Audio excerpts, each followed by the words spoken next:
उनके लिए हम लोग को सौंप के जाना है एक ऐसा बिहार, एक ऐसा विकसित बिहार जो हर सुविधाओं से संपन्न हो, जहां पर आने वाले दिनों में हमारे बच्चों को दूसरे राज्यों में ना जाना पड़े, शिक्षा के लिए, रोजगार के लिए, अलग अलग तरीके के व्यवसाय के लिए। आज जब मैं देखता हूं कोटा में, आज भी मेरे बच्चे कोटा जाते हैं पढ़ाई करने। कोटा में जिनके भी बच्चे पढ़ते होंगे या जिनका भी अनुभव रहा होगा, वहां पे पढ़ने वाला बिहारी, पढ़ाने वाला बिहारी, अधिकांश शैक्षिक संस्थानों के मालिक वहां पे बिहारी, पर व्यवस्था राजस्थानी।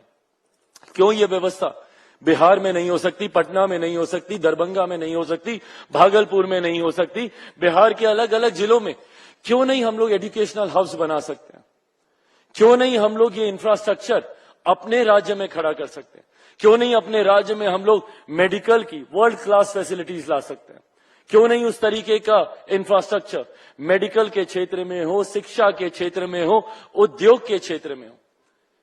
पर इसके लिए उस सोच के रखना जरूरी है, जो सोच समावेशी विकास की बात करती है, जो सबको साथ जोड़कर आगे बढ़ने की बात करती है। दिक्कत यह है, और मुझे कहने में कहीं कोई ऐतराज नहीं है, कि बिहार में जिस तरीके की राजनीति होती है वो भी एक बहुत बड़ा कारण रहा कि बिहार हम लोग का आगे नहीं बढ़ पाया।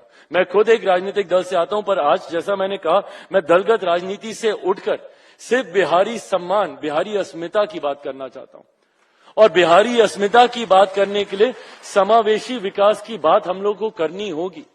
जब तक हम लोग अपने आप को जातियों में बांटकर देखते रहेंगे, सांप्रदायिकता के आधार पर बांटकर देखते रहेंगे, जातीयता के आधार पर, क्षेत्रवाद के आधार पर हम लोग अपने आप को बांटकर देखते रहेंगे, तब तक हम लोग समावेशी विकास की बात नहीं कर पाएंगे।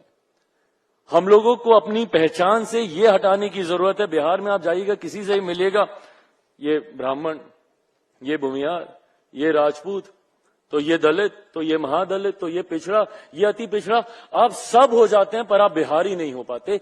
ये बात हम लोगों को वहां पे बताने की जरूरत है, और इसके लिए मुझे आप सबकी जरूरत है।